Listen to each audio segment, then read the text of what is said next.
Hi, I'm Vanessa Robinson, and I will be your presenter today. I will be presenting on social, emotional, and behavioral development for children ages 3 to 5 years old. So, welcome, paraprofessionals. Thank you for joining me today. And this presentation, like I said, is going to be on social, emotional, and behavioral development. And we're going to go over what that is, what it looks like. We're going to talk about the importance of classroom arrangement, some supportive techniques, and some supportive interventions and strategies for those struggling students, and some games and activities. And then at the end, I have a few supportive websites that you can take and get more information with. So first, let's talk about what social, emotional, and behavioral development is. It's basically how a child develops social skills, emotional maturity. It's how the child learns and manages their emotions. It's showing empathy for others and manners as well. So also how a child builds relationships with others, whether a child, can share or how they learn to share and working with others. How a child learns behavior based on specific situations, say walking in the hall or washing their hands, and just treating others and talking about how we act in those certain situations. So what might this look like? Well, at this age, children are egocentric. They only know their feelings and what they know. And so they can't quite process another person's point of view. So this can lead to some conflict. Another child takes their toy and they don't understand why that happened. That can be very confusing at this age. And also their problem-solving skills and communication, not quite developed yet. So they don't really know how to express themselves or express how they're feeling. And this can cause for some more conflict as well. Learning these skills will help that. They're very interested in dramatic play, pretending, imitating, mimicking, and just learning how to interact with others while doing these role-playing activities in real-life situations. So you'll see at the beginning of the year, a lot of this is interactive play, where, say for example, in the blocks, they have Legos. There's two little boys there, and they're both playing with the Legos, but they're playing separately, but still with the same material. They're playing side by side, parallel play. But then you'll see throughout the year, eventually, once these students they start to interact with each other, they get comfortable with one another, they will eventually do what's called cooperative play, where then they are using the same materials and they're using those materials to build something together. So those two little boys are using those Legos to build a castle. That's really cool to watch that progress throughout the year. So classroom management is important. You want to make sure that the classroom is inviting and that it's safe. There are things that interest the students and make them feel just kind of at home. Personal experience lamps kind of help make them feel like they're more at home. And it's very inviting and warm and cozy. No large spaces. We don't want any open spaces in the middle of the room. I've seen this, experienced this. This is horrible. You're just asking for a mosh pit. All the kids are going to go to that one spot and just act crazy. So please avoid that while you're helping your teacher arrange the classroom. And the centers, they need to be arranged appropriately. So you don't want to put the blocks next to the library center. Blocks, very loud. Library, very quiet. The two next to each other doesn't quite mix well. And along with that, the centers, they need to have an adequate amount of space within each. So if it's blocks, say you're wanting to have large blocks in there, you want them to build something big, well, you need a lot of space to do that. And you're going to want to have at least 2, 3, maybe up to 4 students in there. Whereas the library, again, that's quiet. You only want a couple students in there, so the space doesn't need to be as big. And within those centers, not only do you want the adequate amount of space, but you want toys that are going to promote that social play, that are going to want to get kids to play with one another. What's important too is in the classroom, you want to have a quiet or cool down space. So if students upset and they just can't calm down, you can just take them over there and say, hey, why don't you just take a few minutes to yourself, and when you're ready, you can come back out. It's not a timeout. It's just a place for them to calm down, cool down. You can stay, or if they want to be by themselves, whichever they prefer. But providing stuffed animals, blankets, pillows, things like that, that's going to comfort them and make them feel safe is definitely going to help. As well as books. Give them something to look at, or some de-stressors, some like stress balls, things like that. That really helps. And that the transitions are planned ahead of time. So from large group, you have all your children and it's time for lunch, they need to wash their hands. You don't want to just send 24-year-olds up to wash their hands. You're going to want some kind of transition. So if you're wearing the color blue, please stand up, go get in line, things like that. That will help cut down a lot of traffic flow and then kids bumping into each other, and you don't want too many kids in one area. And it's important to have the classroom rules and routines displayed in the classroom so you can use them as a visible reference. Um, and it helps some kids. They need that visible reminder.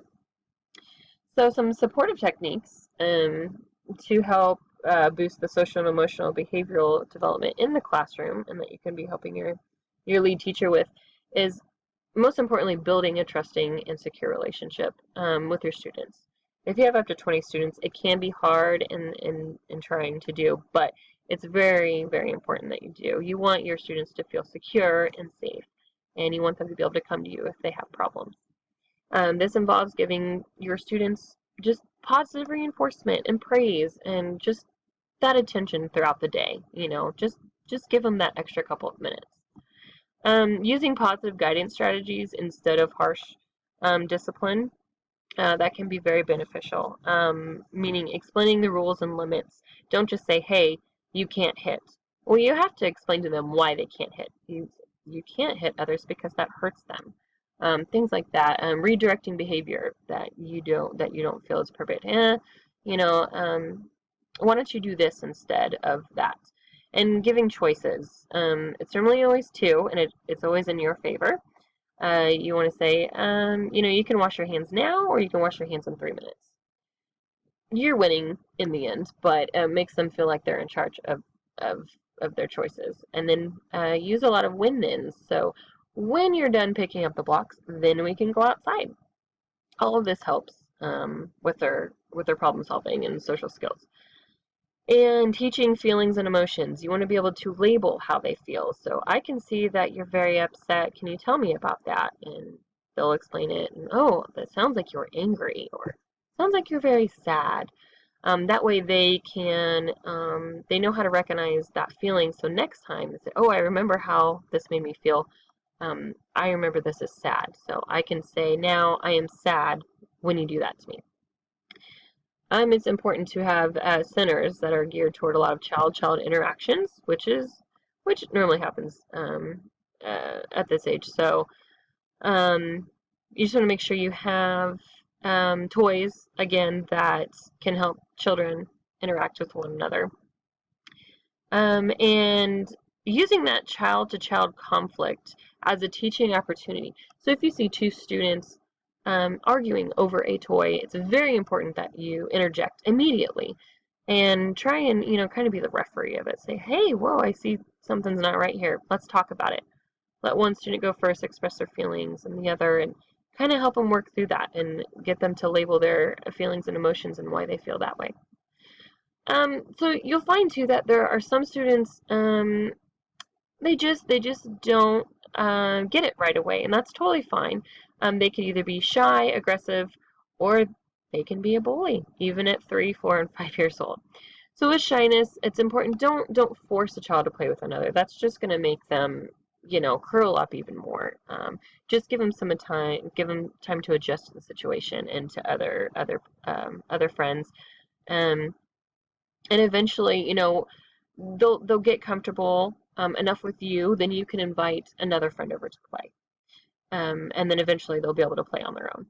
Aggressiveness. Some students just don't know how to use their words, and it's very important to tell them you have to use your words, you can't hit.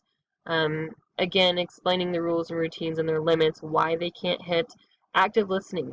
They're obviously very upset and distraught about something, and it's important that you know why this is happening. So listen to them. They have something to tell you.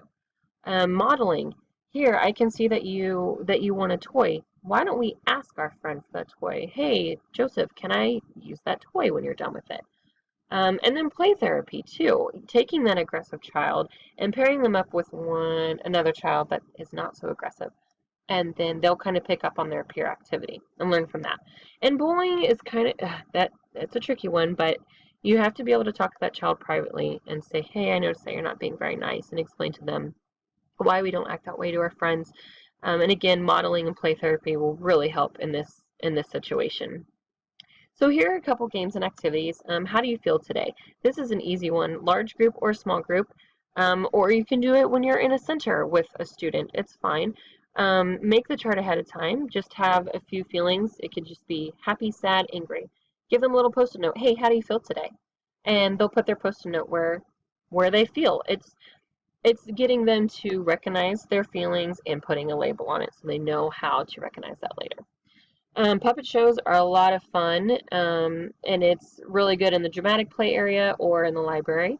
Those kids, they can interact with one another. They could be the performer, or one could be the performer, one is the audience member. But they're interacting together. And it's really fun to watch them do that. The staff helper. You can have, a teacher helper and then a paraprofessional helper, or just say staff helper, whatever.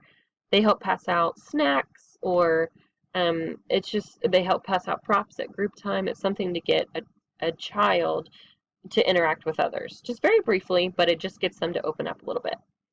And the emotion games, you just take some popsicle sticks and cut out some little emotion faces, put it on there.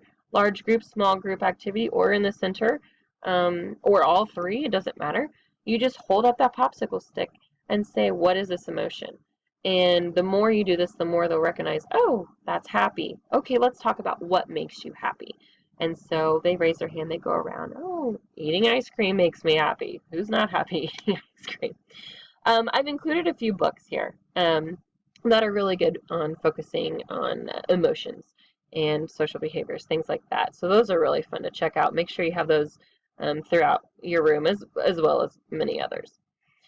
And here are just a few websites that you can go to and get some more additional information. Obviously, there's a ton more, but the Virtual Lab School, Cassell, Child Development Institute, and the Children's Therapy and Resource Center, I found some really good information there. And there's a lot more out there. But it's important that you as a paraprofessional work together with your lead teacher, and that you're on the same page and you're both promoting the same thing, and you both understand where your students are at this point in time, like throughout the year.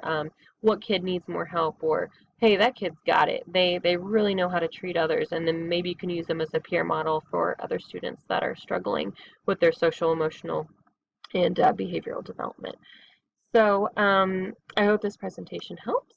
And again, check out those websites, get with your lead teacher, and if there's any more you need to know,